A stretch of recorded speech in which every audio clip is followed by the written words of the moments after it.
अगर आपको भी लगता है कि फ़ोन आपके हाथ से चिपक गया और हर नोटिफ़िकेशन का आपको इंतज़ार रहता है, तो आप अकेले नहीं।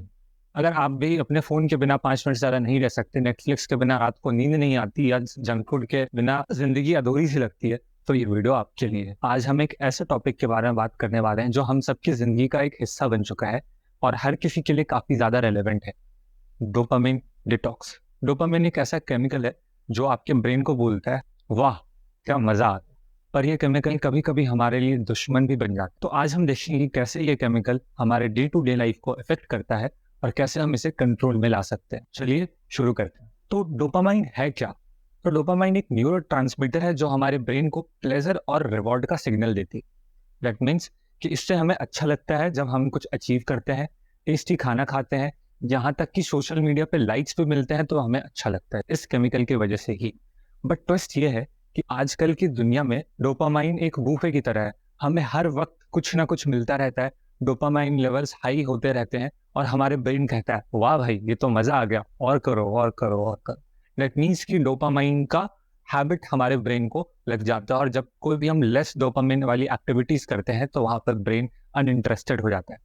तो प्रॉब्लम यहीं से शुरू होती है जब हाई डोपामिन एक्टिविटीज के हम स्लेव बन जाते हैं। सोशल मीडिया के बिना दिन कंप्लीट सा नहीं लगता है, जंक फूड के बिना पार्टी इनकम्प्लीट लगती है और नेटफ्लिक्स के बिना वीकेंड कैसे गुजर जाए। ये सब चीजें हमें इंस्टेंट प्लेजर तो देती है, लॉन्ग टर्म ग्रेटिफिकेशन से दूर ले जाती है। इसका रिजल्ट क्या है?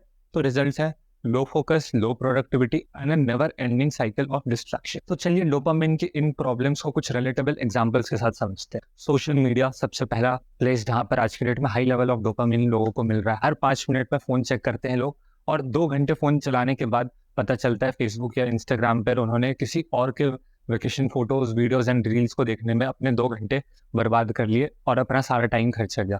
मुझे नहीं लगता कि उनके बीच पर मौज करने से आपके ऑफिस की डेडलाइन या आपके असाइनमेंट्स की डेडलाइन को कोई हेल्प हो रही है। दूसरे अगर और एग्जांपल्स के बारे में बात करें तो कभी मैकडॉनल्ड्स का अगर आप ऐड देखा करते हैं तो तुरंत बर्गर की क्रेविंग्स होने लगती है और वो फिर 2-3 बर्गर, 1-2 फ्राइज और एक लार्ज कोक के बाद आपके ऊपर रिग्रेट का पहाड़ टूट जाता है कि यार मैं तो डाइटिंग कर रहा था, ये मैंने क्या करना। तो बस यही है डोपामिन का कमाल कि आपको पहले अनकंट्रोल्ड प्लेजर मिलता है और उसके बाद आपको उसका रिग्रेट भी होता है। आप नेटफ्लिक्स बिंज करते हो, आप सोशल मीडिया पे रहते हो और ये सारी चीजें हमें लॉन्ग टर्म पे काफी ज्यादा हार्म करती है क्योंकि इन सारी चीजों को डिजाइन ही इस तरीके से किया गया है। अगर मैं एग्जांपल लूं इंस्टाग्राम का या फेसबुक का, तो इन्हें डिजाइन ही ऐसे किया गया है। वर्ल्ड के बेस्ट ब्रेन्स आपको बार बार डोपामिन दिलाने में हेल्प करते हैं कि नेक्स्ट रील क्या आएगा, आप उसके लिए बस रील स्क्रॉल करते जाते हो, स्क्रॉल करते जाते हो, आप अपनी फीड को स्क्रॉल करते जाते हो और ये साइकिल एंडलेसली चलता रहता है।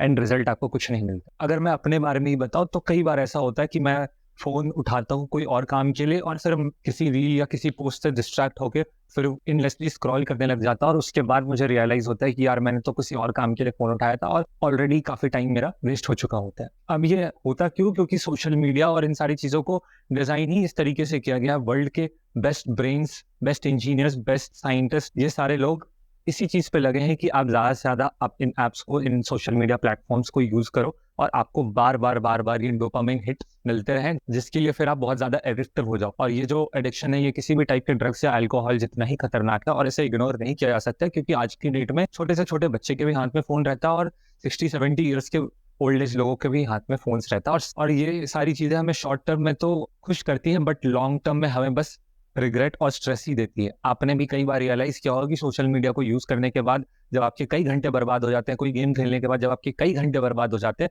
तो फिर आपको काम को लेके स्ट्रेस और आपने जितना टाइम वेस्ट किया उसके लिए रिग्रेट भी होता है। तो चलो प्रॉब्लम की तो बहुत बातें हो गई, अब आते हैं सॉल्यूशंस पे। आई होप आपने भी अपने अंदर और अपने आसपास के लोगों के अंदर ये वाली प्रॉब्लम रिकॉग्नाइज की होगी और अगर प्रॉब्लम रिकॉग्नाइज आप करते हो तो चलो इसके सॉल्यूशन के भी ऊपर हम बात करते हैं। तो ये कुछ स्टेप्स हैं जो कि मैंने अपने लिए यूज किया और मुझे इससे काफी ज्यादा अच्छे रिजल्ट्स मिले और वही सारे स्टेप्स मैं आपसे शेयर करने जा रहा हूँ। नंबर 1 इज कि मैंने कुछ सोशल मीडिया एप्स जहां पर मैं बहुत ज्यादा एक्टिव नहीं रहता था, बट हाँ अगर मैं उस ऐप को खोलता हूँ तो कुछ ना कुछ टाइम वेस्ट हो जाता है, उन ऐप्स को मैंने पहले डिलीट कर दिया अपने फोन से। दूसरे कुछ ऐप्स हैं जैसे इंस्टाग्राम, वहां पर मैं अपडेट्स चेक करते रहता हूँ, बट हाँ इंडलेसली मैं उसे स्क्रॉल ना करूँ तो इसके लिए मैंने अपने मोबाइल ऐप में, मैं एंड्रॉइड फोन यूज करता हूँ, उसमें एक ऐप आता है डिजिटल वेलबींग ऐप। उस ऐप के थ्रू मैंने इंस्टाग्राम का स्क्रीन टाइम लिमिट कर दिया, यानी कि 24 घंटे में मैं सिर्फ 30-40 मिनट जितना भी मैंने टाइम सेट किया उसके अकॉर्डिंगली उतना ही देर मैं सिर्फ वो ऐप यूज कर सकता हूँ और उसके बाद वो ऐप पूरे दिन के लिए बंद रहे और वो स्टार्ट ही नहीं होगा। तो आप ये एक स्टेप यूज कर सकते हो जिससे कि आप लिमिटेड वे में स्क्रीन टाइम को कंट्रोल कर सकते हो अपने डिफरेंट डिफरेंट ऐप्स के लिए। अब ये जो डोपामिन डिटॉक्सिफिकेशन है ये एक लंबा प्रोसेस है और इससे एक दिन में कुछ नहीं चेंज होने वाला है। तो आपको छोटा छोटा स्टार्ट लेना होगा जिससे कि आपके लाइफ में भी कुछ बहुत ही ज़्यादा ड्रास्टिक चेंज या रूटीन के अंदर भी ड्रास्टिक चेंज ना आए।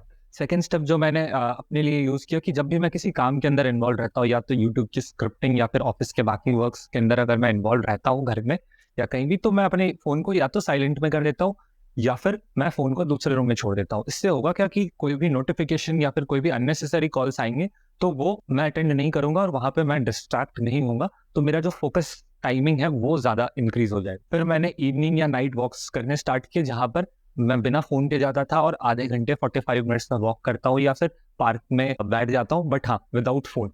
तो इससे आपको वो जो स्क्रीन की एडिक्शन है वो धीरे धीरे करके कम होने लग जाती है। जब आप इसे डेली बेसिस पे करते हो, आपको इन्हें धीरे धीरे ही करना है और डेली बेसिस पे इंटेंसिटी इसकी बढ़ाती जानी है जब जैसे आप कंफर्टेबल हो जाते हो। फूड के भी मामले में मैं अगर आज से 6 मंथ्स पहले की बात करूं तो मैं बहुत ही ज़्यादा जंक फूड भी खाता था और बाहर के स्पाइसी फूड मुझे बहुत ज़्यादा पसंद थे, बट किसी कारण से less spicy and less oily food बनने लग गया, जिससे कि जिस वजह से उन 15-20 डेज के बाद मुझे उस less spicy and less oily food का ही हैबिट लग गया और उसके बाद मुझे बाहर के जंक फूड या फिर ज़्यादा ऑयली या ज़्यादा स्पाइसी फूड खाने का मन ही नहीं करता है।